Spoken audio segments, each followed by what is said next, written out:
आज वचन ध्यान से सुनना।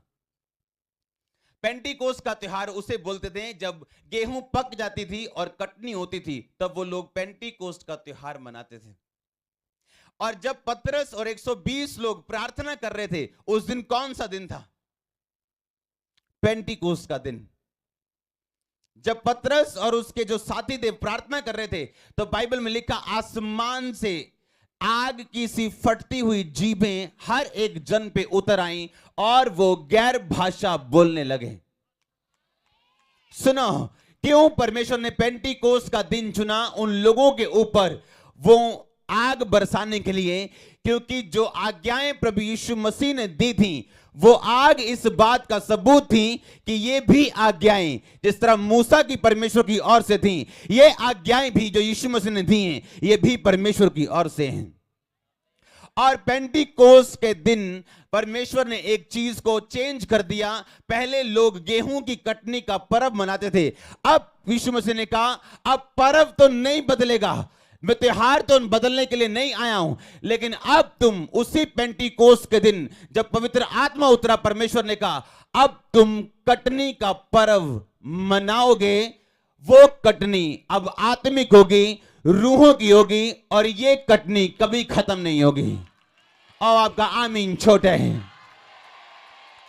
मैंने कहा आपका आमीन छोटा है। आज का वचन गहरा, मैं प्रार्थना करूं आपको समझ आए। पेंटिकोस्ट के दिन जब आग उतरी और लोग गैर भाषा बोलने लगे, और लोग कहते ये नशे में आ गए, ये नशे में चले गए, ये क्या बोल रहे हैं हमको समझ।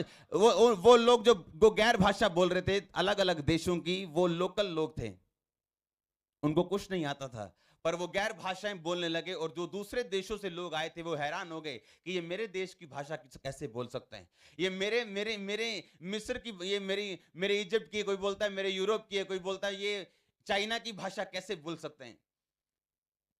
पेंटिकोस्ट के दिन आग का उतरना, और पेंटिकोस्ट मनाया जाता था कटनी में। जब कटनी होती थी, इस बात का सबूत था पेंटिकोस्ट के दिन पवित्र आत्मा उतरना, कि अब यह त्योहार गेहूं की कटनी का नहीं मनाया जाएगा, बल्कि रूहों की कटनी का मनाया जाएगा। इसलिए प्रभु यीशु मसीह ने बाइबल में कहा था कि मजदूर थोड़े हैं पर फसल पक चुकी, फसल तैयार है पर मजदूर थोड़े हैं। पिता से विनती करो कि वो फसल काटने के लिए अपने मजदूरों को भेज दे। आज से आप कटनी के त्योहार में हैं, आप बड़ी फसल काटेंगे यीशु मसीह के नाम में। आपका आमीन छोटा लगा मेरे को। मैंने कहा आज से आप बड़ी फसल काटेंगे यीशु मसीह के सामर्थ्य नाम में। परमेश्वर ने पेंटिकोस्ट के दिन को चुना क्योंकि पेंटिकोस्ट का त्योहार जो होता था वो गेहूं की कटनी के लिए होता था, और परमेश्वर ने उसी दिन पवित्र आत्मा को इसलिए उतारा कि अब लोग गेहूं की कटनी का त्योहार नहीं मनाएंगे, अब वो आत्माओं की कटनी का त्योहार मनाएंगे। और उस दिन से असली रूहें बचनी शुरू हुई। और जिस दिन पतरस ने प्रचार किया, 3000 लोगों ने यीशु मसीह को कबूल किया और बपतिस्मा लिया। और जब जब पतरस प्रचार करता रहा, तब तक लोग भारी गिनती में कलीसिया में शामिल होते रहे और यीशु मसीह को अपना उद्धारकर्ता ग्रहण करते रहे। हालेलुया। आज लोग चाहते हैं मेरा परिवार बचाया जाए, परमेश्वर मेरा आ कम कर देवे। कितनी रूहें बचाई हैं आपने, कितनी रूहें बचाई हैं परमेश्वर के लिए आपने।